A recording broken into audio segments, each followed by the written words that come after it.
Hello, and just want to say congratulations on getting access to this video course on how to take your online course and setting it up on WordPress so that you can begin to accept sales. All right, so let's jump right in to the introduction here. Now, I want to make things clear here, and the condition of this course is that we assume that you already have an online course and the videos on hand. So this video course is not about how to create an online course. It's just merely taking that course and setting it up on your WordPress site.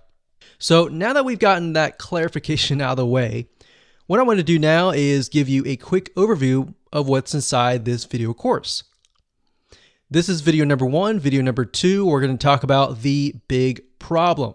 So before we dive in and talk about how to set things up and all the technical aspects of everything, we want to tackle a major problem and a major reason why most people do not consume your course. We'll dive into it a lot deeper, but statistically they say that only about 10% of your online course is consumed, meaning most of your students will come in, they'll buy your course, and they'll only consume about 10%. And then they'll quit. So we need to combat that, right? We need to set the experience up so that we can increase that number. So that is what that video is all about.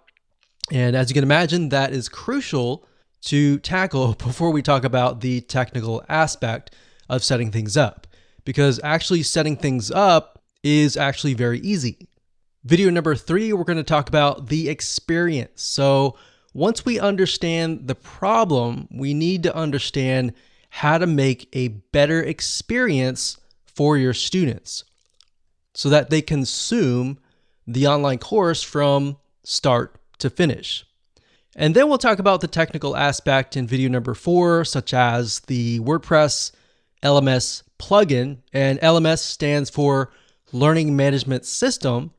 And it's basically a system that allows you to set up your online course. So it's the environment that surrounds the course.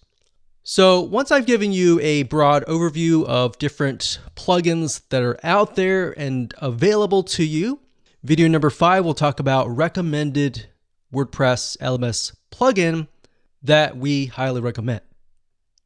And of course, video number 6, we're going to talk about consumption boost. So based upon the big problem, how do we not only combat it, but boost the consumption rate? How do we get people to engage with this, to continue to the end?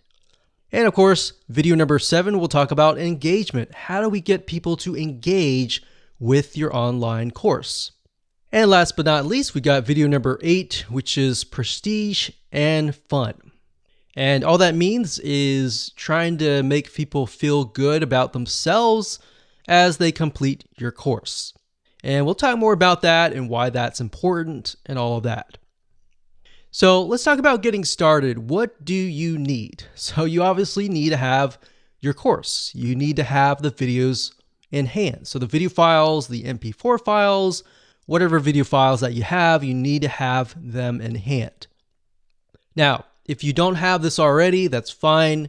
You can do this later. We're not really going to discuss this, but you will need to take those videos and you will need to upload them to a video hosting company. So for example, we've got Vimeo.com. We recommend that highly. And Wistia.com is another video hosting. And once you set all these up, you can take the embed codes and then, of course, enter it into LearnDash or whatever WordPress LMS plugin that you desire to use. And of course, you'll need to have some money to purchase a WordPress LMS plugin. There are some free ones out there, but what we found over the years is that free is not always the best. So you want to make sure that you put yourself on a good platform that is constantly updated and grows as you grow. So with that said, let's move on to video number 2.